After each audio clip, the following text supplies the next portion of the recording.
Bonjour à tous et merci de nous rejoindre pour ce premier podcast sur le thème de votre patrimoine et plus particulièrement du conseiller en gestion de patrimoine.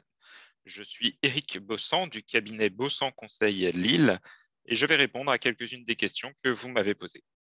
On commence par qu'est-ce que le métier de conseiller en gestion de patrimoine? C'est un métier de conseil dont l'objectif est de valoriser le patrimoine de ses clients. Il établit un diagnostic de votre patrimoine et vous propose des solutions d'investissement pertinentes au regard de votre situation, de vos besoins et de vos objectifs. Le conseiller en gestion de patrimoine n'est pas rattaché à un seul établissement, banque ou assureur. Il peut ainsi vous orienter au mieux de vos intérêts vers un ou plusieurs établissements. Que peut apporter un conseiller en gestion de patrimoine? Alors, en tout premier lieu, une grande stabilité, un accompagnement sur le long terme. C'est un métier qui repose sur une écoute active, une grande disponibilité et un conseil personnalisé. Le conseiller en gestion de patrimoine va avoir une vision globale sur votre patrimoine, sur vos flux et sur vos projets. Il apporte une valeur ajoutée dans l'organisation et la consolidation de votre patrimoine en proposant généralement une diversification des assureurs et des banques. Il apporte des solutions à des problématiques qui peuvent être complexes et qui sont propres à chaque client. Par exemple, l'établissement d'un audit global de votre patrimoine, la rédaction d'un bilan retraite, l'optimisation de la fiscalité sur les revenus, ou bien répondre à des questions: comment protéger mon conjoint, comment optimiser ma transmission de patrimoine. Il travaille également dans le but de détecter et de couvrir les risques dits patrimoniaux. C'est un véritable chef d'orchestre dans la mise en œuvre de la stratégie patrimoniale de son client. Et en dernier point, mais pas des moindres, il informe ses clients des évolutions réglementaires, fiscales, juridiques.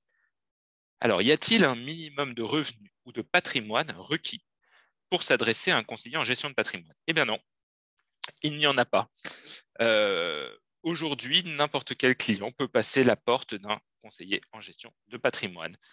Notamment pour la partie conseil, le conseiller en gestion de patrimoine peut être amené à apporter des solutions patrimoniales à des clients qui n'ont pas de disponibilité immédiate. Toutefois, pour placer des liquidités inférieures à 10 000 euros, par exemple, les produits bancaires classiques comme le livret A ou le PEL semblent tout à fait adaptés et ne nécessitent pas spécialement de conseils personnalisés.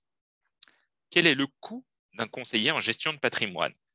Pour le suivi financier de ces placements, le conseiller en gestion de patrimoine est rémunéré par les assureurs ou les banquiers avec un système de rétrocommission qu'il perçoit sur les solutions qu'il vous a préconisées.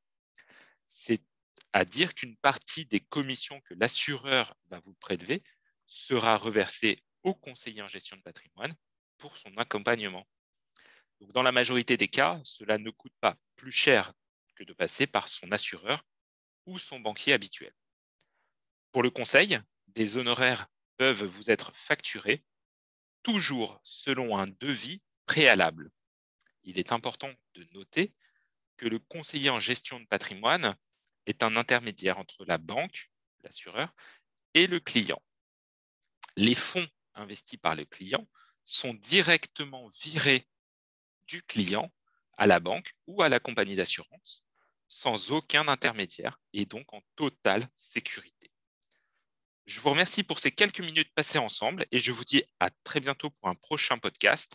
N'hésitez pas à m'envoyer vos questions à l'adresse qui s'affiche contact-lille@bossanconseil.com. À très bientôt. Merci.